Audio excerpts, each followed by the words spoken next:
We are here to talk about telling other people's stories. My name is Julian Woloch. I'm the author of a number of biographical graphic novels, and I am your moderator. We will have a number of interesting panelists here who I will introduce briefly.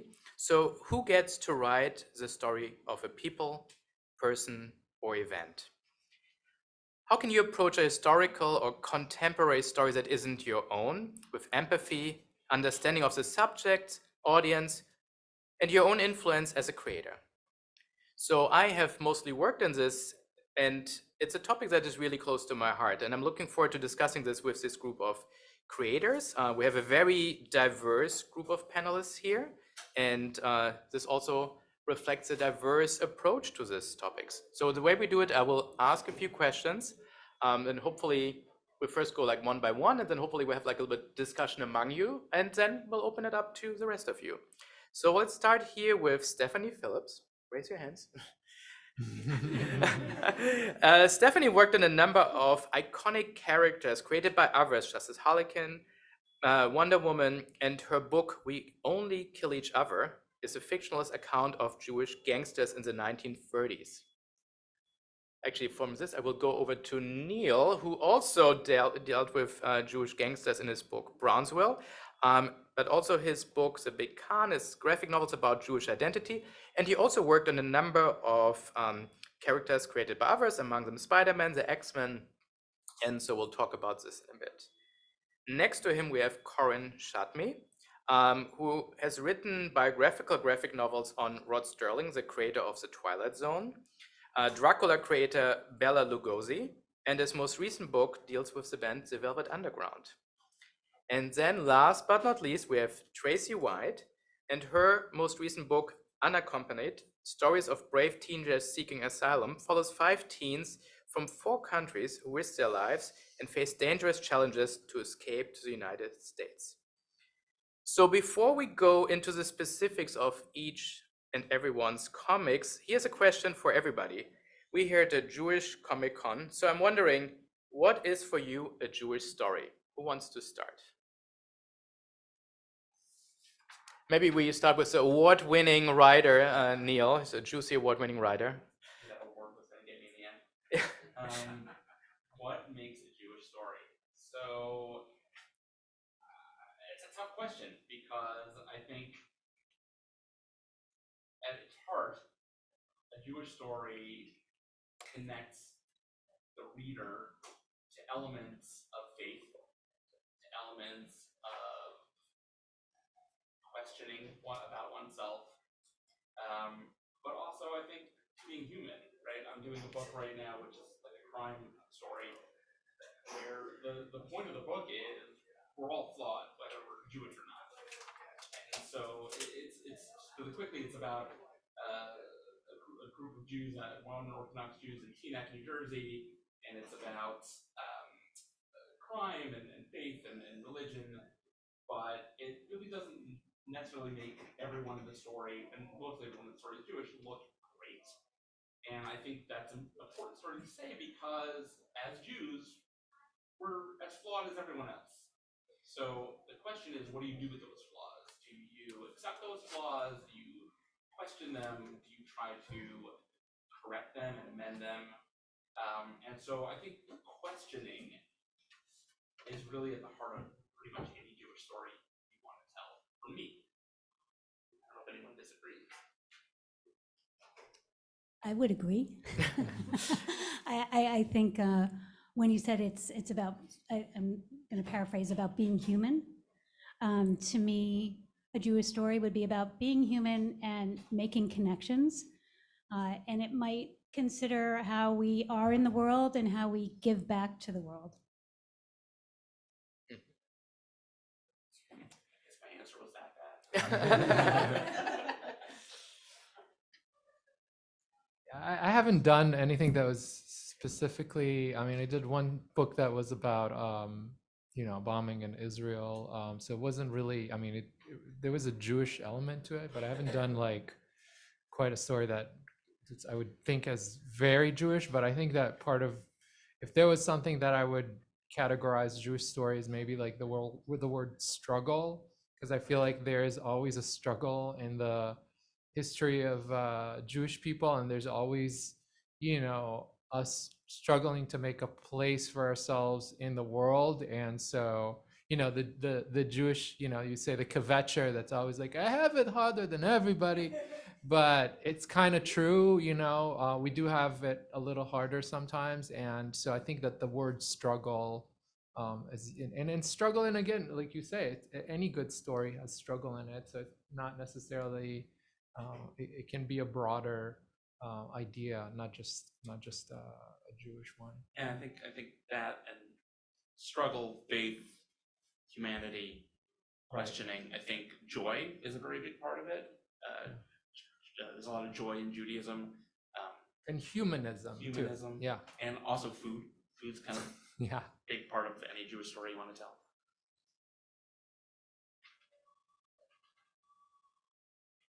You want to? Yes. Truth is, I don't know. And I think that's what makes it interesting for me to do it. And I don't think I set out to do that or would ever, I don't know that I've ever characterized or categorized anything I've ever written. But I'm just telling a story that I wanted to tell. And for me, the personal connection of writing about Jewish history connects me to my family and family members that are no longer with me. And so that's a very personal thing. And if somebody wants to call that a Jewish story, they can, but it was a personal story and something that I found interesting to write.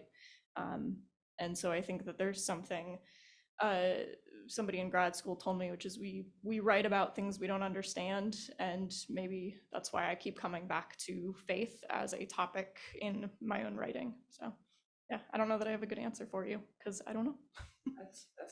I'm curious, Stephanie, because I think there maybe like a differentiation between like a Jewish story and a story that happens to have Jews in it, and I wonder if that's like something to look at. Yeah, I don't think. When Neil knows, he's going to let us all know. So you're in charge of that answer, Neil. It's gonna be on Twitter at some point. Please. And also interesting, since I didn't define what is a Jewish story, what even does Jewish in that sense mean. And I think, we all probably have very different approaches to what it means for us to be Jewish. So I think that's also like probably contributing to it. So I want to go like into like some of the specifics of your books, and I want to start with Tracy. Tracy, just tell us about the books. How did you get involved with these stories? Okay, so my book, it's called Unaccompanied, Stories of Brave Teenagers Seeking Asylum. And it's about 5 teenagers from 4 different countries and why and I think of them as really strong. Since we're here and we see a lot of superheroes, in a way I think of them as superheroes. It took a lot of courage and strength to leave their homes, to leave everything they know, to walk by themselves to the United States seeking asylum. And then once here, a whole nother journey begins when the immigration system takes over. And I started writing this, I got attracted to, I don't know, attracted, but I wanted to think about this book because I kept seeing images in the news, especially around 2017, of children, there's the children being separated from parents, but these were young people who were walking by themselves to the United States. And I was constantly seeing in the media narrative kids in pain and sort of this deficit narrative of like nothing and just and the language around immigrants is also sort of dehumanizing aliens, caravans. And I kept thinking, I'm a mother of a 12-year-old, an 8-year-old, and a 15-year-old. I kept thinking, but these kids have to be really strong, and what are they thinking about, and what do they love to do, and what books do they read, and what makes them laugh, and there's so much more than the images that we're seeing. And I couldn't stop thinking about that and wanting to know more. That led me to work with a group called the Safe Passage Project and create a comic book with them for unaccompanied refugee minors to help them navigate the legal system. Because if you come here, you're entitled to a trial, but not a lawyer. So these people who work in these organizations do an amazing job. But as I was sitting there thinking about this, I kept seeing, again, the lawyers are only interested in the moments of pain. that these kids are going through, and I still wanted to understand, like, who are they? I mean, they are really strong and courageous and resilient. I mean, what they have to go through to walk here. And if you think about it, it's a big funnel, and only the smallest amount of kids actually make it through here. And I couldn't let that go. And that led me to speaking more and more with the lawyers, and then realizing, because the lawyers are only interested in the terrible moments, that I had to forge partnerships with people in different countries with similar lived experiences. I didn't interview the kids directly because it was going to jeopardize their cases, and I didn't want to re-traumatize them. They're already like having to talk about their cases over and over again. I ended up forging partnerships with people in Guatemala, El Salvador, Honduras, and Guinea. That's where these 5 teenagers are from. And working with them and doing scripts and having them look at them. I think I'm going too long and digressing. No, absolutely. But this is actually relevant to telling other people's stories. So how can I tell a story when I haven't lived these experiences? I can walk next to someone, but I can't walk in their shoes. And so to solve for that, I interviewed the lawyers, but then I reached out to these people in the other countries who had the relevant lived experiences, and I would ask them questions, and I wrote scripts, and I would email them to the people in those different countries, and we would have a dialogue. And then when it came to drawing it, I would draw them and send things back to them as well and get their feedback, because I really, even if you look at Google Earth and you look at any Google images, you still don't know what your implicit biases are. And one of the things that I learned, there's a story here about a young woman named Vilma, who's from a very small town in Guatemala. And I drew her, she loves books, you know? And so I drew her reading a book with her knees up, leaning against something, the way we would think about that. And when I sent it to the women in Guatemala, they answered me, well, we would never sit that way. She would be wearing a skirt, and we sit with our legs to the side. And the person you drew in the field, the brim of his hat isn't wide enough, and he's wearing short sleeves, and we would wear long sleeves. And I had to go through that with every single one, because I don't know what I'm missing. And that's actually the responsibility when you're telling someone else's story, you actually have to collaborate with many, many people, and you have to be willing to change things. I went through this book and changed things over and over again, depending on the feedback I got, to make sure that I could get it as close to what the experience was as possible. Thank you. No, there's a lot of food for thought, and we might get back to some of the things you said. Yeah. I want to continue with Corin. So Corin, you did very different, but nonetheless iconic stories of iconic people. Rod Sterling, Bela Lugosi, now Lou Reed in the Velvet Underground. How did you choose your topics, and how did you approach the subjects? Well, with Rod Serling, it was the one that kind of kicked everything off. Is that I didn't grow up here. I grew up in Israel, and we didn't have the Twilight Zone. So I was exposed to the Twilight Zone as an adult when it became all available for streaming. And I was like, this series is incredible. It's like still lasts the test of time. It's got something that is, there's a reason why it's still being rerun. And then I became curious about the guy who created it. And I was reading about him and realized he has a great story. So at the end of the day, for me, usually it's the story of the person that is fascinating. So in his case, it was, I really loved the show. And then I, read about him and discovered his other work, his lesser known work, his teleplays, the things that came before the Twilight Zone and after. And after that was done, the next one, Bela Lugosi, was more of a case of I was looking for a good story, and I wasn't like a huge Dracula fan or anything like that. And I've seen the movie, but his story was the one that kind of drew me in because it was so dramatic. It was a story of an immigrant, someone coming to the United States and barely able to speak English and becoming like this really big Hollywood star, and also the fact that it was so dramatic. So I'm always attracted to that drama and the ups and downs. So I'm usually looking for stories that have a lot of ups and downs and, rise to success and then maybe fall from that. And it was the same, with the Velvet Underground, it was back again to where more of like the Rod Serling story, where I love their music and then I kind of the publisher said, well, what's your next book? And I looked for something, and I thought, well, let me see if there's a story here. And it sounded like there was a story. And then so I started developing it, and I realized, yes, there is a story here. And there's so many characters that you could do a graphic novel on each of them. You know, you could do a graphic novel just on Andy Warhol, and people have done that. One just about Lou Reed, just about John Cale, just about Nico.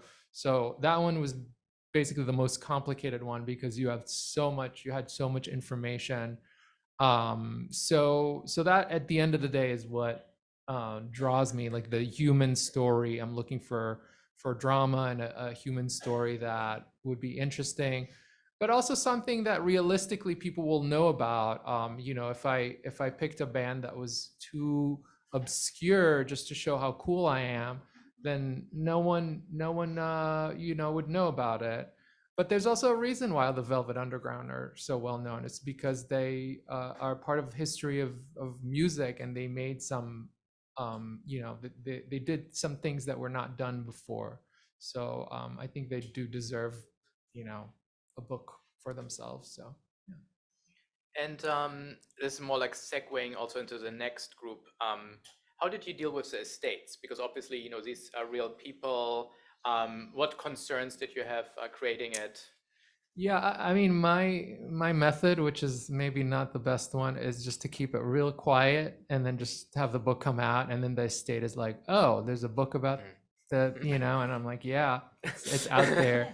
According to, I forget which amendment, but according to one of the amendments, is as long as it's not slander, it's okay. And also, if the person is dead, that's a real plus because dead people can't sue you.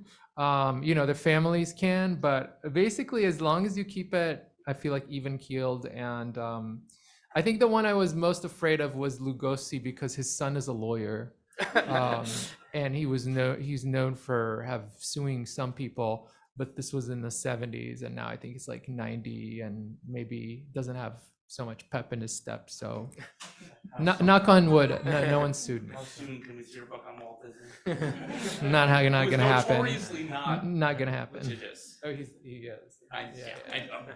Not touching that one.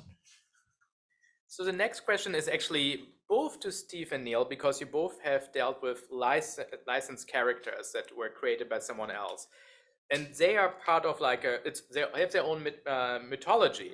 So how do you prepare diving into these biographies, so to speak, of, you know, Wonder Woman or Spider-Man? How do you prepare yourself working on something like this? Whoever wants to start of you. I mean, you have a really good editor who will provide you with a lot of things to kind of read, which is great. I mean, also, yeah, I think that's just it. Just read like a lot of the character, their voice, working on, and it also depends on how much in continuity it is. So if it's like Black Widow that I'm doing right now, there was something that happened like as I was writing Black Widow, another series gave Black Widow a Venom symbiote, which I was not expecting to get a call from Marvel being like, can you add a Venom symbiote to Natasha Romanoff? And I was like, can I? Yes. Should I? Is a different question. We ended up making it work, and I was able to like get scripts early on from Marvel, which is you know, again, really helpful having editorial be like, here are scripts before it's even gone to art, so you can see how the symbiote's being integrated. And I mean, I guess part of that is that the universe of these characters is being recreated constantly by us, and then like knowing later too, I've gotten calls from DC from like the next Harley team, right, like asking questions about characters we created for Harley over 3 years of working on the character that now somebody wants to write, and they're like, oh, does this character have, you know, this backstory? What do you have on this character that we can, because we want to continue to grow them. So it's kind of a really weird intermingling process of creators and editors and the characters themselves, like how big they get and grow, and fans kind of participate in that as well, which is, I think, what makes those characters really unique and fun to work on. Yeah, I agree. I mean, editors are huge help. I'm kind of a continuity dork, and so sometimes if I get a project like this where you know, I'm writing an X-Men novel or a Wonder Woman comic, I'll go back and read pretty much everything that's ever been written about that character, which takes way too much time. You're writing an X-Men novel, you don't need to read every X-Men comic that's been written, but I did. And so a lot of the times I'm just really excited about the opportunity to say, number one, I'm a fan, right? So as a fan, when I'm writing something, often I approach every opportunity as potentially my last. So they say, go big or go home. So I always go big. And so I'll try to get in every character I've ever wanted to write in one project at the same time, which then has to kind of get brought down. That's what editors are for. So I do a lot of reading. I work with editors. I think Stephanie mentioned fans. Fans are a huge part of it. As a fan, if I'm writing a character, I want to present the character as I would want to read that character as a fan. So I'm not going to totally change the dynamic of how Spider-Man's not going to be, presented in a way that he's not normally presented, right? So there's all the guilt and all the joking and all the eroticism. That's how you want Spider-Man, right? And that to me is really important. So it's sort of riding the line between what has come before and sort of doing homage to the creators who were involved with those characters before, and trying to present them in a way that other people can present them, trying to present them in a way that is true and authentic to the character, but also you want to tell your own story. You want to be able to put your voice on a character and leave your mark. And so it's a really interesting balancing act for everything, for any license, whether it's superhero or Mars Attacks or Rocketeer or whatever you're creating. As long as there's somebody out there who's going to be a fan of that character or have read that character story before, right? You want to be able to tell a story that does both justice and also improves upon the legacy.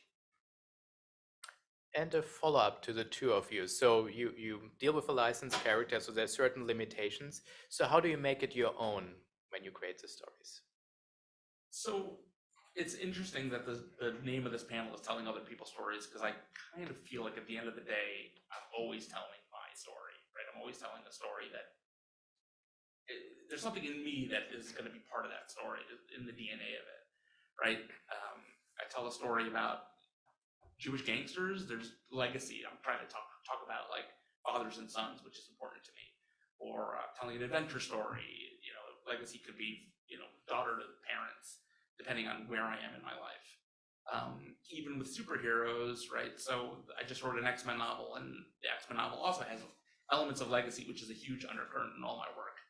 And it's about teachers and students and mentors and father figures. And I wrote it when I started writing comics. I was really a lot younger and I didn't have a family. And so I was writing, any story I wrote was from the point of view of a son, talking about legacy as a son. But as I've matured and had kids of my own, now everything I write is really as a father looking down to my children. And so when I wrote this X-Men book, there was a lot of that, just as less so much of a student or a child relating to a parent or a teacher, but more as a parent or a teacher relating the other way. And it's hard. It's just a fun, stupid X-Men story about them out in space looking for, the Phoenix or whatever. But for me, there are elements of all right, this is what I have to say. And I got it out there. And plus I got to write the Guardians of the Galaxy, which is a whole lot of fun. But at the end of the day, you really want something in you to live within the DNA of the story. Yeah, I don't have much to add to that. I mean, that's a lot of superhero stories have been told. So coming up with an original Batman story in 2023 is not gonna happen. The original thing is the person's voice that's coming to the character in the title. So yeah, I mean, just being me on those projects is, I think, what makes them different from the last writer, hopefully. So. Well, has Batman ever been a rabbi? Because that would be an original. Here we go. Corin, two questions related to working on biographies. First of all, what makes a biography for you interesting? What sparks your interest in I really want to do this because there's so many potential biographies out there, and all your books are very different. So what is like if there is something like a common denominator that was like, okay, this is why I want to tell this. Yeah, I think like what this was mentioned before about flawed, or I don't know if this did we talk about flawed individual? You did? I did, Yeah. And I was like, so flawed, I think flawed characters really attract me. And so if you're looking for a thread line through the stories, it's about, and we're all flawed, but some are more flawed than others. And I think that but if you look at Lou Reed, if you look at Bela Lugosi, if you look at Rod Serling, these are all very, very flawed individuals for a variety of reasons. But that just makes them interesting, like I teach at School of Visual Arts, and one of the recent classes I asked the students, well, how do you create a good character? And one of them said, they need to be likable. And I'm just like, no, they don't have to be likable. And I think that 10 years ago, there was this like thing that was being pushed onto maybe young writers, and especially if you're writing for YA or whatever, your character needs to be likable. The reader needs to like them. And I am usually like to go the other way, where it's like, I want you to kind of hate the guy a little bit, yeah, they could be likable, but and I think in the recent one, I think Lou Reed is basically I maybe pushed him so much, like pushed the character so much that it became like almost like the antagonist and almost like a semi-villain of the book. But I think that's a lot more interesting than having a likable character. I think a character that like kind of chafes against society is always more interesting. Someone that doesn't fit in, why, you ask those questions. So that's one of the things that interests me. And just thinking, also just going to mention that the name of this panel is Telling Other People's Stories.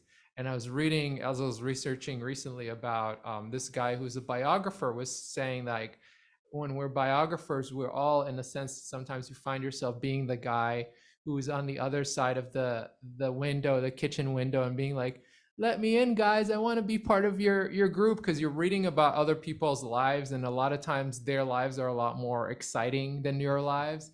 And so there is also that element of like, well, I'm a cartoonist, I go downstairs to my basement every day and I draw, and that's my life. And then Lou Reed had this like rock and roll crazy life, and I don't necessarily want that, but it's like, oh, maybe there's a part of you that is looking for that drama, and you can do it through comics without having to do drugs.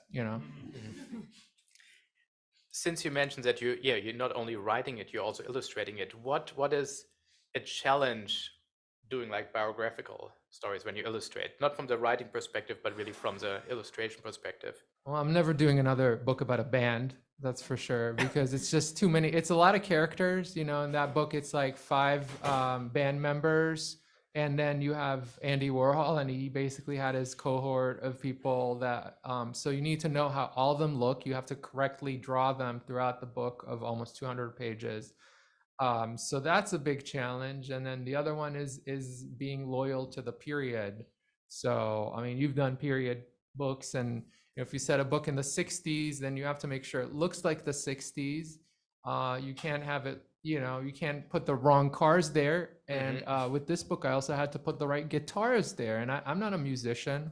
I don't know anything about guitars, but I had to draw them and hope that no one will be like, hey, that's a bass and that's not that kind of guitar. So you have to become a little bit tiny more knowledgeable, so that no one calls you out for being, not knowledgeable enough, or being like, I think you mentioned something about like a chess move that was discovered. So in the first edition of the first French edition of the Bobby Fischer book, the illustrator used reference photographs, and apparently in one photograph of Bobby Fischer, they staged it, and this was an impossible move on the chessboard.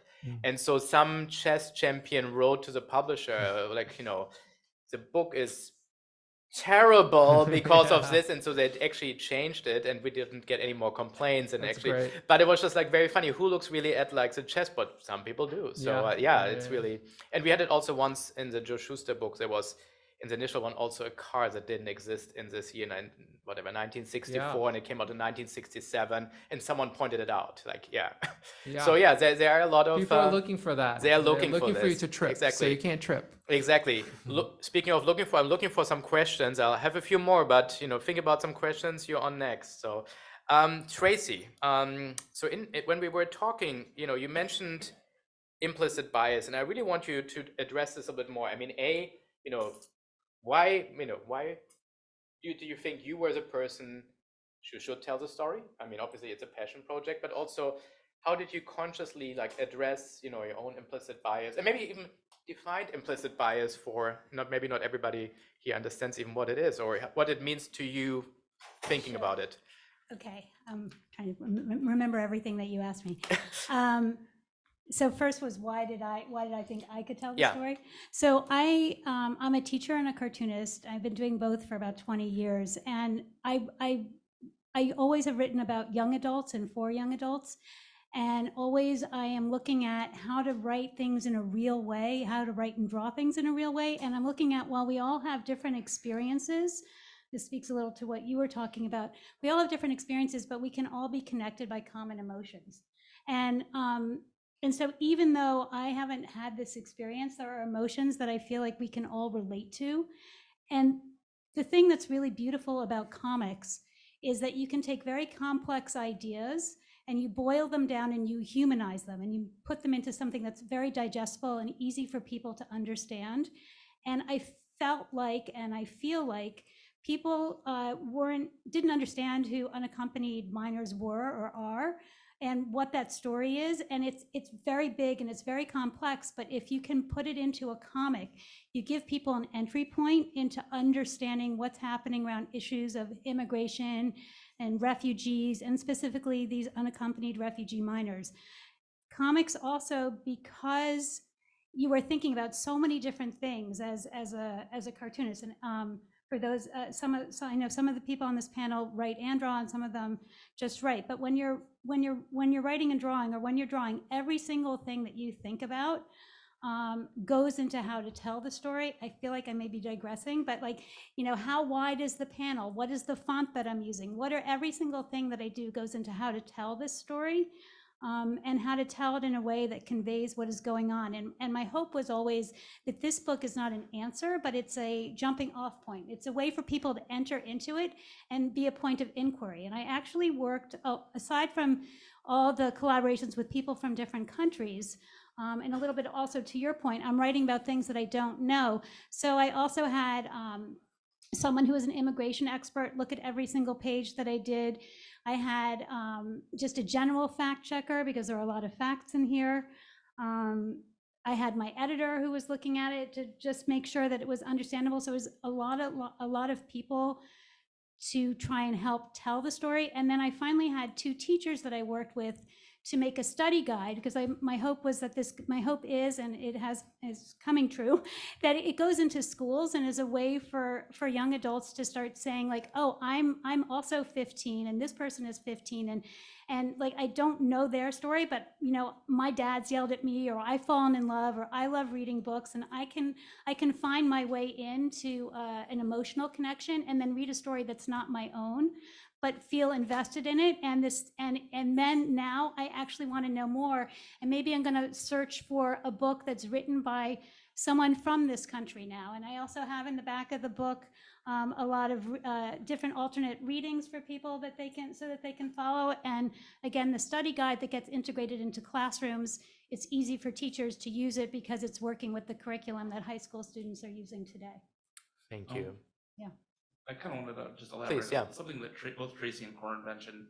When you're talking about telling other people's stories, I think there's two things to keep in mind that are really important.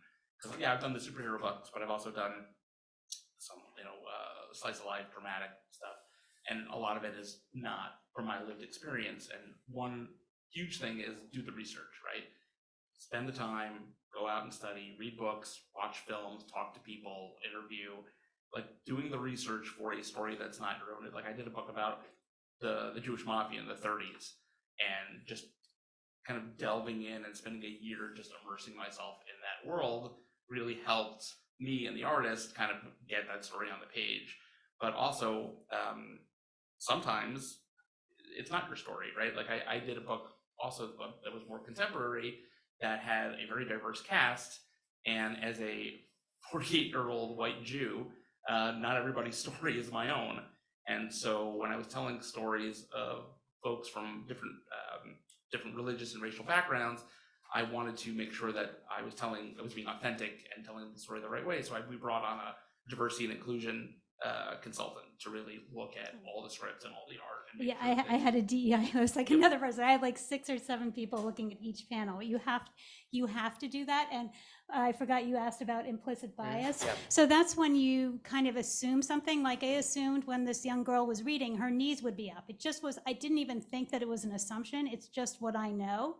So that's like, it's when there's a bias there that you don't realize you have. And so that's why you need someone. I needed someone, a few people from Guatemala to look at it and say like, well, we actually would never sit that way. No one would sit that way. We would be wearing skirts. We would be sitting to the side.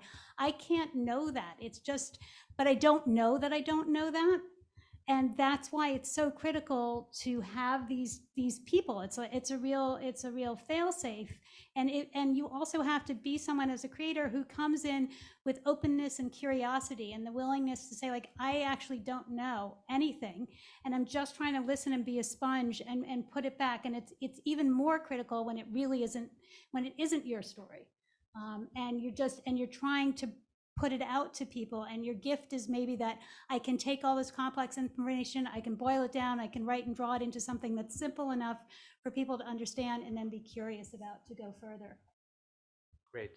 I want to see if any questions are in the audience at this point. Oh, perfect. Let's start over here. I have a question. When you guys do like Spider-Man or Wonder Woman, and you're already like there's already a lot of canon, a lot of information, a lot of people already put out in their own. Is there a part of you when you write, you want to something create your own original to add to the canon, like original characters, or do something with them that will kind of give you almost your own legacy going forward? I will just repeat the question so that people on Zoom can hear it as well. So if you work on characters like Wonder Woman, Spider-Man, and so on, are you tempted to add something to the canon, the mythology, to create your own legacy in these characters? Yeah, I mean, there's always a part of you that wants to look. I think it's tough because when you talk about licensed characters, when you create a character, right, there's the question of ownership, right? So some companies encourage you not to write new characters because they don't want to pay you for them. But then there's also like, even with an existing character, sometimes you want to add something to the personality and say like, oh, that was mine. Like, one of my favorite things was I'm a big Star Wars fan, and there was a guy who wrote a Star Wars story years ago about the Cantina Band, and he named the song that they play in the Cantina. He like named what it is, like the actual name of the song, and that's his claim to fame. He's like, I added that to the canon. The name of that song was me.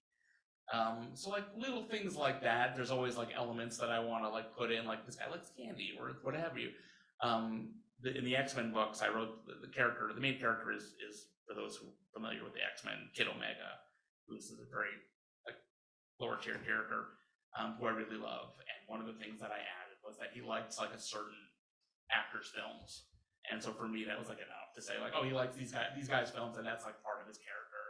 So like if it's enough in a way where you're just adding sort of like a new facet to that person, yeah, there's always there's always part of you that wants to be able to say like, well, I added that, and that might go up in their bio or something like that. But in terms of creating new characters, like that's different, right? So you'd like to do that, to be able to say like, I created this character, and if that character appears in like a movie, maybe I'll get some money for it, but that doesn't always work out. And Stephanie, I don't know if you have any more insight on that. I mean, from a business perspective, I think most people want to, because you own equity in the character, and that's, you can apply for equity, I should say. They can deny you. So you can put a character in a DC book and they can still deny you equity in the character that you named, created, wrote, and maybe drew. That's up to their discretion, which is interesting. But I think given kind of the current climate of creators fighting for more equal pay, equal recognition for what they've done to these characters that have been so pivotal on the big screen. It has been, I think that pendulum has been swinging a little bit more in the direction of they're granting more equity for that. So you see something like James Tynan's Batman run where there's a new character almost every issue. Tynan has so much equity in those that that's a really smart business decision. I don't know what reader reception to that is. So there's always this kind of like toss up in your mind. And sometimes it's like, all right, I'm playing with Spider-Man characters. Do I want Green Goblin because that's awesome, it's Green Goblin? Or do I want to create this new character, potentially have equity? Maybe readers will or won't respond. There's like a really what I'm choosing is in service to the story. And also my other thought process is if I have a really good idea, I usually do not give that to Marvel or DC because they will own it and I will not. So if there's a character that I'm like, oh, that was a cool idea, sorry, we're gonna swap that out because I want that to go in a creator-owned book where I own 100% of the rights to this thing. I've been asked to write James Bond. I am a huge James Bond fan, but I won't do it because I'm giving my spy stories to somebody else.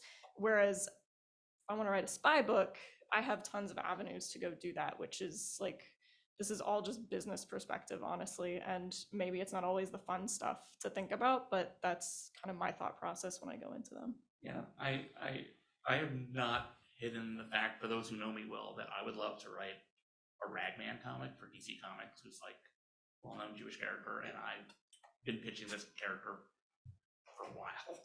And I remember like being on social media and saying, oh, I really just want to write this character. I've got this great idea. And somebody said, well, why don't you just write your own version of this character? Like, do it yourself. And so I said, that's actually a really smart idea. And so I wrote a pitch that was basically Ragman, but my own version. And so like, sometimes you can do that. You can just say, look, this is a good idea. Why am I giving it away to a corporation when I can just create my own comic, my own original character, and, you know, set myself up a little bit better. So, I mean, Marvel and DC did that to each other. I mean, how many of the history of those characters are like, oh, what did DC just do? They got a guy with like bat ears. What can we do? Like, I mean, they're doing this to each other all the time and reinventing them. So yeah, I mean, I think it's a matter of, am I going to give this thing that I'm very passionate about completely away and potentially watch other writers then take that and it's not yours. So I mean, that can be really difficult to watch something that you're like, my creation baby is not mine. So yeah, that's tough. we're really selling licensed work really well here. Like, everybody get into licensed work sorry. and lose all your characters. All right, there was a question over there. Yes. I was just wondering, maybe for like Tracy and Warren, I guess, why do you think it's so important to tell the stories that you're telling? Why do you think those stories? Okay, so the question was for Tracy and Corin. So why are the stories that you particularly telling important? Or why do you think they're important to tell? I mean, I think for me, it's like legitimizes, especially with the last book. You really find out that the people that hung out at Andy Warhol's factory and some of the members of the band were these like outcasts and people who were like completely did not fit in society, and then they still found a place for themselves. And so I think that for me, it's important to show this little place in a specific time period where in New York you could be like this outcast and this person that really is like on the fringes of society, but you were welcomed in this one space, and you could be a star. You know, they never were real stars while they were at it. So, but later became more famous. So I think that's one of the things I want to show, that like, you know, you could be an outcast, you could be in the fringes of society, and there's still space for you. So that's maybe the last book, and that's the importance. But at the end of the day, I don't write the books for a message. I just write the books because I think it'll be fun for me to work on them and fun for people to read them. So at the end of the day, that may be the main thing, just something I'd enjoy working on and something people would enjoy reading. Yeah. I think it's maybe a little different for me. I really felt like people don't understand what's going on around forced migration, around unaccompanied refugee minors, that I wanted to put something out there for discussion to help change the narrative, to change the language that's used around these issues. And also, because as I mentioned earlier, everyone has the right to a trial, but not to a lawyer. The organizations that support unaccompanied refugee minors, they're also, those people are superheroes. They work tirelessly to try and get things into court. There's something like, if you don't have a lawyer and you're an unaccompanied refugee minor, you have less than a 50% chance for your case to win. And if you have a lawyer, it's over 90%. It's so huge.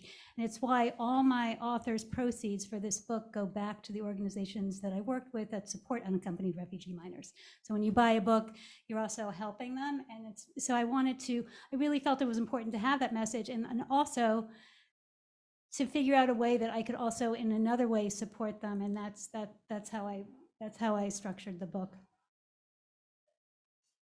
Any other questions over there? Yes. I have two questions. One for the panel as a whole, and then for Neil. Second one is for Neil specifically. From the time you get an idea of telling somebody else's story, whether it be Jewish criminals or Rod Serling or immigration, the time you get that idea, and then you have research and everything, how long does it take, approximately, from the time you get that idea to say, thank God, project is done? So the first question will be two questions. First one is for everyone. How long from the initial idea until the final product? I'm just going to say, because you had mentioned something about like a year of research, and this was 5 years of research. Oh. And before I did those 5 years of research, I worked with this organization, the Safe Passage Project, to write the comic that was left in courthouses for unaccompanied refugee minors. And that took a year and a half, so maybe 6.5 years. So that's, yeah, so I did the year of just researching the subject. So this was for Brownsville, my book about the Jewish mob. I just researched and just absorbed for a year. And then we spent about 5 to 6 months gathering photo reference, myself and Jake Allen, my co-author. And then it took me about 4 months to write the screenplay. Sorry, not screenplay, the script. And then it took Jake about 3 years to draw. So a while. How many pages is it? It's 200 pages. Okay. I mean, that's not typical. Like, the book that I'm doing now, Nice Jewish Boys, which is coming out from Comicsology, it took me, I would say, about 5 months to write all 5 issues, and it takes about a month and a half to 2 months to draw and color, and then I letter it for about a month. So those come out a little bit quicker. Rod Serling book? I mean, the idea can come earlier. I mean, I have ideas sitting in the drawer and waiting. So I guess the best way to frame it is like from the moment you start actually working on the book and finishing it, maybe like less than 2 years. But I had the idea before that, but it was about, maybe a little less than 2 years. Yeah. That's what For Neil specifically, you talk about Jewish mafia, Jewish criminals. What drew, no pun intended, what drew you to that? Was it the fact that are you more interested in the criminal aspect of it? Or what makes it interesting, the fact that they're Jewish criminals? Like, would Al Capone be interesting to you? So I just want to repeat the question. And I want to actually expand it also to Stephanie, who also has a book on Jewish gangsters. So the question was like, the book is specifically on Jewish gangsters. What drew you to the topic? Is it the Jewish part, the gangster part? So I've got a couple of Jewish books that touch crime, right? So Brownsville, Big Con is about a con artist, and now the Nice Jewish Boys, which is more like white collar crime. Again, I think it comes back to flawed humans. That's number one. It's about looking at people who are sort of not really handling their mess, and like how they kind of either do right or don't. For me, Brownsville was the first one I did, and I've just always been a fan of organized crime history. So reading about the 5 families, reading about the 5 points, all the way back to early New York, and so I've always absorbed crime history. But it's always been, I think, more from like the Italian and Irish gangs. And so I knew who Meyer Lansky was, and I saw The Godfather and what have you, but I never really delved into the history of like Jewish organized crime. And so it became more of like a curiosity thing for me. I'm from Detroit originally, and so we got the Purple Gang, which is like the big Detroit mob crew back in the 30s. And so like I knew nothing about or knew nothing about them at the time. And so it was just me being curious and doing the research and reading about it and kind of diving in. And along the way, I found this great story in Brownsville about these Jewish gangsters, these two gangsters, Ali Tannenbaum and Abe Reles, who really kind of came into the mob from different points of view. There's two ways you can kind of get into the mob at the time. One is because you had no choice, because it was that or die in the ghetto or really not survive. And then you also got into it because you were attracted to it. You were attracted to the glamour, you were attracted to the excitement, you were attracted to the money. And so each of them kind of got in from a different POV, but they all both kind of ended up in the same place, which I don't want to spoil the book. And so for me, that was fascinating because it was a part of my heritage that I didn't know anything about, and I learned about it and felt other people would be interested in this too, and I wanted to bring them into that world. And then from then on, it's just been this fascination with criminal stories.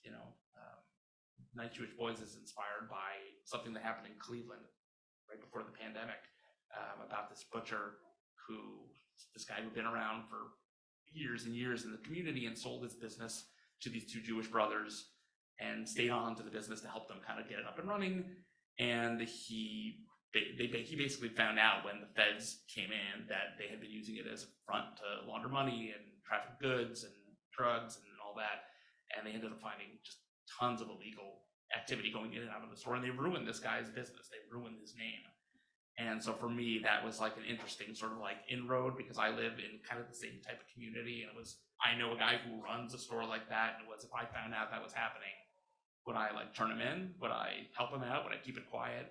So you find the angle into the story because you're interested from some point of view. And for me, I think probably the crime element came first, and then it became, well, how do I tell this under a Jewish microscope?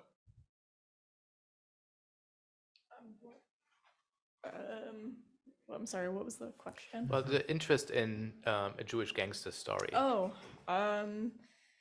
for me, so I do a lot of outside of superheroes. Mostly what I do is historical fiction. And my intent is to tell stories that are based in history, but they're very personal. So that's something that can allow the reader to connect with what's going on, I think easier than something like a textbook.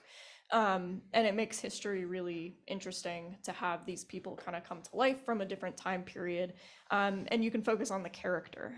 So while my book is based on true events, pre-World War II, Jewish gangsters taking on the American Nazi movement, my focus is the characters, a father-son dynamic that's being built, and telling a crime story as well.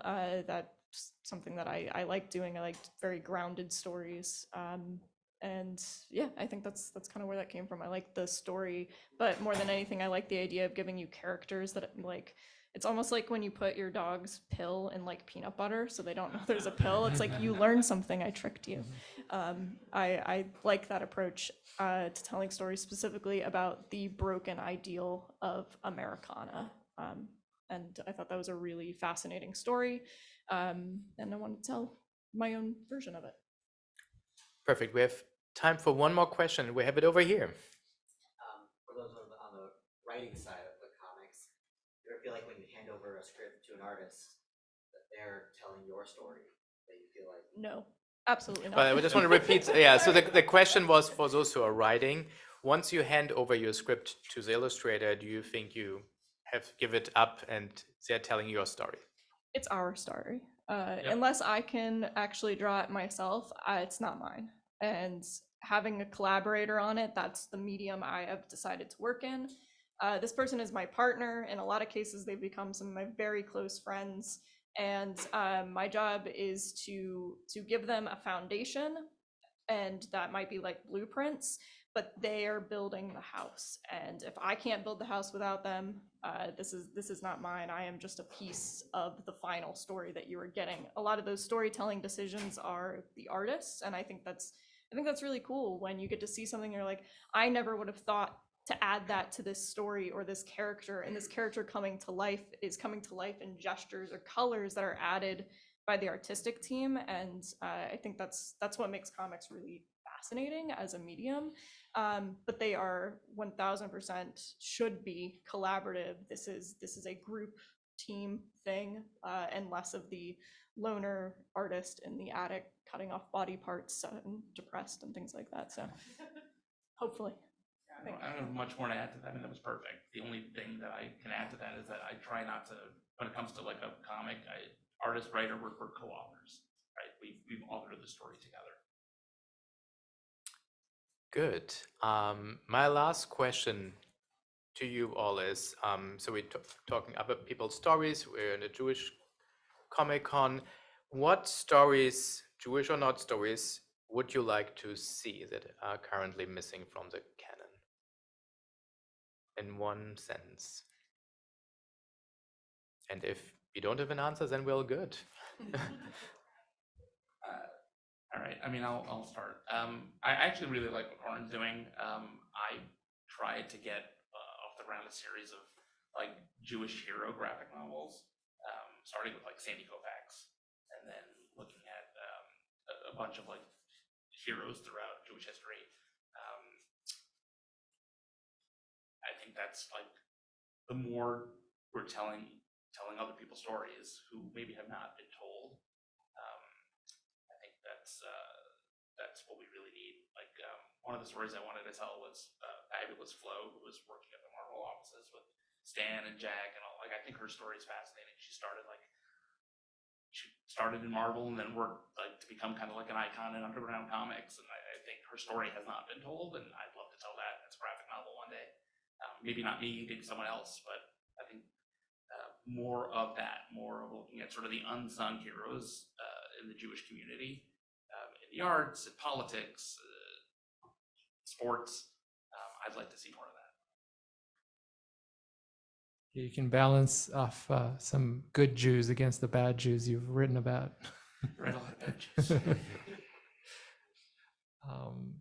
Yeah, I don't know. I mean, every book I do, it's like a lot of the cast members, I'm like, wow, I could do a book about this guy and a book of this woman. And so I was just talking to someone in the Bela Lugosi book that could be a graphic novel about Ed Wood. There isn't a graphic novel about Ed Wood yet that I know of. And, you know, it's just like he was cross-dressing in the 50s and, you know, wearing women's lingerie and doing things that no one, you know, it was really like, really in the outside of accepted culture. So there's so much to tell, and you know, there's just, you can pick and choose, and you know, eventually I think there'll be more stories in graphic novel form. Yeah.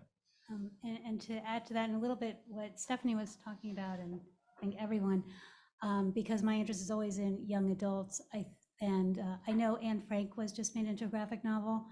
I think more stories about young Jewish people and their place in history. There's a lot. I'm actually like thinking about the thousands of children on the kinder transports, and how do you humanize those stories and take them from like just kind of, it's just so hard to relate to. And the more we can put human stories, single stories to these bigger historical events, the better. And for me, it's always around young adults.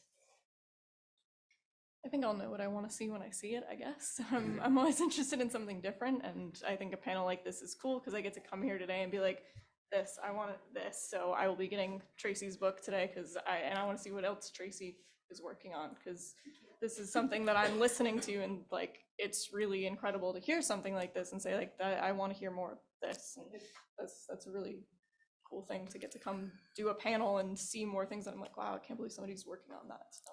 Perfect segue, because you can get all these books out there. Big round of applause for all the panelists. And before we go, I wanted to thank our sign language interpreter as well. Yes. So So yes, I will be signing just out here. The books are downstairs for purchase. Thank you very much for coming.